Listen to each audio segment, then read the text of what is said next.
Hi, I'm Elena, and I got stuck in a parking lot with my crush. Sounds juicy, right? It definitely was. It was the summer after 10th grade, and my very best friend Rachel and I were learning to drive. But she said that she had a great idea. As much as I loved Rach, the very idea of her great ideas horrified me. But before I could try to talk her out of whatever it was, she pulled into the dump. The dump is haunted, was all I managed to choke out. But Rachel just laughed and said, I've got a great idea for TikTok. We'll be in and out before you know it. I sighed. I just started recording Rachel when I heard a loud rustle. Felt like someone was watching us. I looked around nervously, but Rachel kept demanding my attention. Suddenly, there was a loud crash through the entire building, and I screamed. Then I heard footsteps, loud, echoing footsteps, coming closer. Steven? Standing just behind me was the man of my dreams. As I stumbled away from him, he put his arm around my waist to stop me from falling. Whoa, easy there, he said softly. My heart went wild. Did Steven just touch me? Steven had been my crush for forever. He told us he'd seen her car parked outside and wanted to check if she was okay. What an absolute sweetheart. She laughed and said our car had broken down. What? She winked at me. What was she doing? Then, Steven turned his glorious eyes to me. Who's your friend? He asked. My heart broke at his words. He didn't even recognize me. She's Elena, you idiot. She goes to our school. She's in our grade. Don't tell me you've never seen her. Rachel laughed, and I just wanted the ground to swallow me whole. Steven looked a bit embarrassed and smiled at me. He asked if we were done with the TikTok. I'll drop you guys at home and have someone come for the car, he offered, like the gentleman he was. Rachel was thrilled. Clearly, she'd hoped he'd ask. We started towards his car when suddenly Rachel remembered she'd forgotten her wallet in the car. I'll catch up with you, she said, and sprinted away before I could say anything. With butterflies in my stomach, I walked beside him toward the parking lot, which was below the mall. I shivered as we went below. It truly felt like a scene out of a horror movie, but I felt safe with Steven. There was a buzzing throughout the entire parking lot, and then there was a loud crash. We dropped to the ground, afraid that it was an earthquake, but I quickly realized what it was. I ran upstairs to try and leave, but the door was closed and locked. We were trapped. I banged on the door as loud as I could, but I knew that it was no use. There was nobody to hear our screams for help. I checked my phone.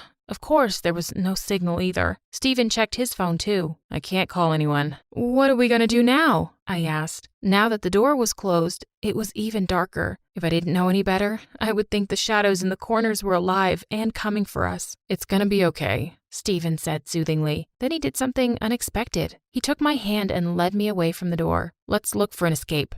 We started exploring. My heart hammered wildly, and electricity seemed to run up my arm from the hand he was holding. Yes, I was stuck in an awful place, but I was holding Steven's hand. We looked for a way out, our hands clasped together the whole time. I wanted this moment to last forever, but then I saw a narrow ledge next to a window a few feet above us. If we climb to that, we can yell for help, I said. Steven wasn't sure, but we managed to pull ourselves up. There was an alley running just behind the mall, but it was too risky to jump. That's when I noticed a man sleeping next to the dumpster. He looked homeless. He had a thick beard and his clothes were torn. Hey, you! I yelled as loudly as I could. The man woke up, but he seemed very angry and started cursing. We're stuck up here. Can you please call somebody for help? I said when he saw us. The homeless man said, Give me some money and I'll let you out. What a selfish jerk. I didn't have any money, so I turned to Steven. He shook his head. No money, no help, the homeless guy said and walked off. I wanted to cry in frustration. Suddenly, the stool I was standing on shook, and my left foot slipped, making me fall off. I screamed. I fell into Steven's arms, and he didn't let me go. When I looked up, his eyes stared into mine. He looked so strong and handsome. We stayed like that for a moment, and I almost thought he would kiss me. I wanted him to kiss me so bad, but the moment was interrupted by a loud horn. I looked at him in horror, but he looked like he hadn't even heard it. Was my imagination playing tricks on me? I looked around, shivering slightly in the cold. The place was getting really scary, and I couldn't wait to get out. I had the feeling of being watched again. To distract me, Steven offered to play some songs on his phone. I recognized the first one right away. It was one of my favorite singers. Just then, the music turned to static, and scary voices came out. That's weird, Steven said, frowning at his phone. I clutched his arm tighter, terrified. Steven told me to stay where I was, while he went to look for his car. We would be safer inside it, he assured me. I wanted to go with him, but my ankle hurt from falling. After he left, I sat on the floor when I noticed a shadow move.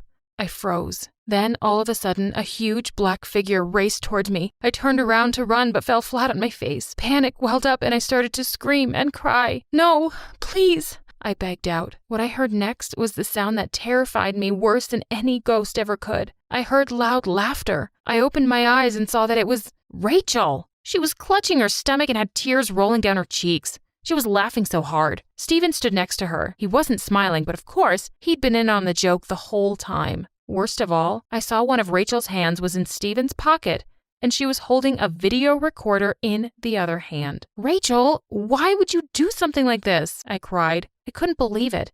"You're such a loser for even falling for this," she said. I started to cry harder. I couldn't help myself. My best friend had betrayed me, and she seemed to be enjoying my misery. "Why did you do it?" I asked. "Don't take it personally," she said, rolling her eyes. "You were just easy bait because you're such a scaredy cat." I ran out of the parking lot in tears and called my older sister to come pick me up. There was no way I was going anywhere with those two. Before the day was out, the video was already on TikTok. By the next day, it had gone viral, and I was the school's laughing stock. While this was happening to me, Steven avoided me like the plague.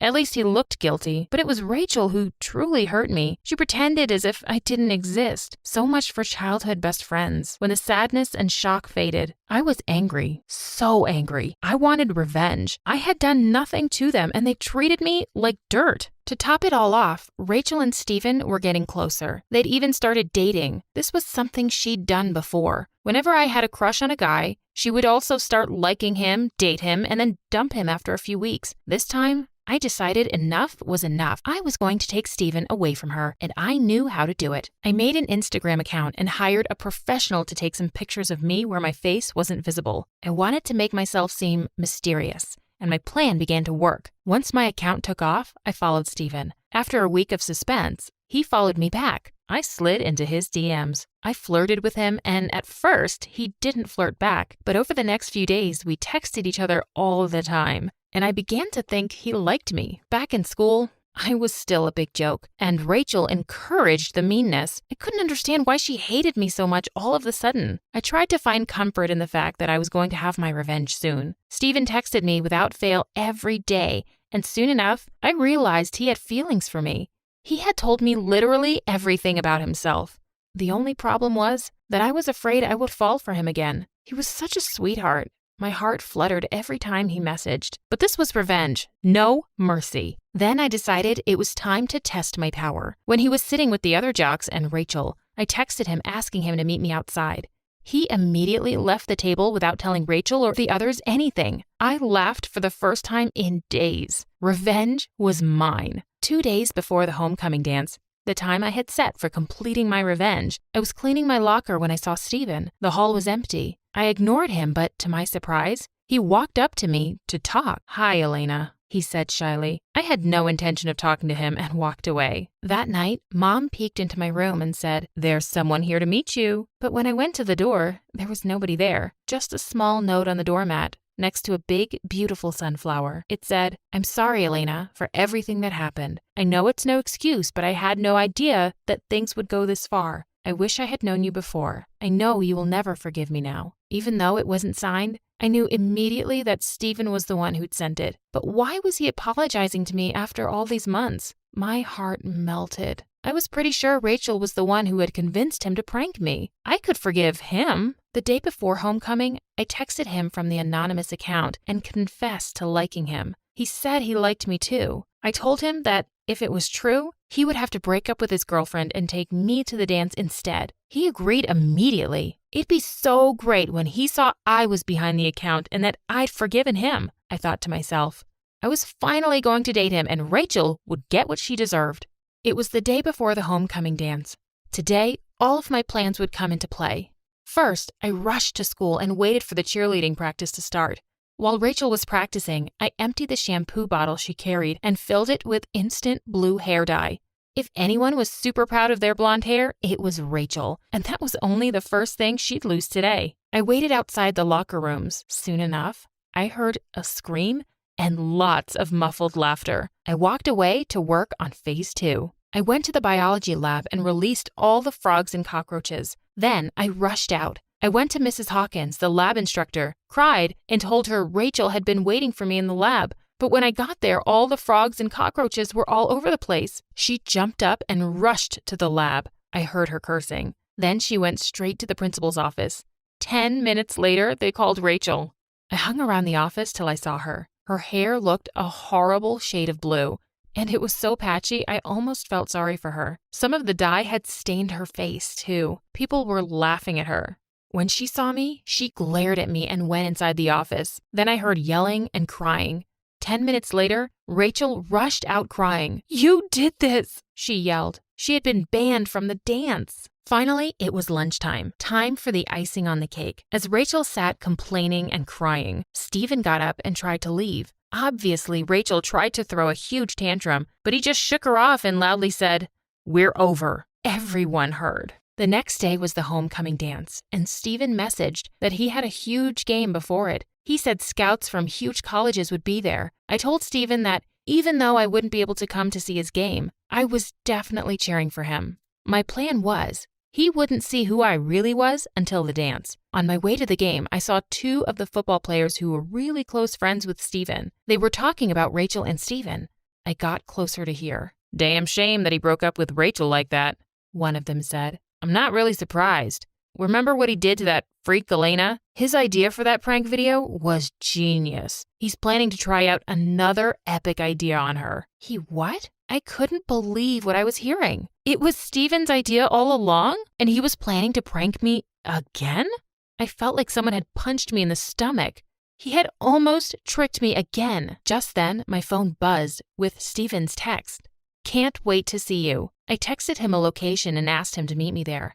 I deleted my Instagram account as I walked out of the locker room. I knew exactly how I would come clean to Steven. I rushed home and grabbed a few cameras and my Wi-Fi device. On the way, I made a quick stop to the toy store. Then I rushed over to where it had all started, the dump. It was evening and the place looked as haunted as ever. But today, I wasn't scared at all. Before he got there, I fitted the cameras in the garage and connected them to my phone. Finally, he walked in, calling me to come out. As soon as he walked in the door, it crashed and locked behind him. On my phone, I heard him laughing. "You naughty girl," he said, looking around for me. I hit play and a recording began playing in the garage. I told Steven who I was, and suddenly I noticed his expression change. He got angry and started yelling for me to let him out. My recording kept playing. "Guess who you shouldn't have told about your fear of spiders?" it went on. Suddenly, Steven stopped yelling. By now, Steven was begging, but it was too late.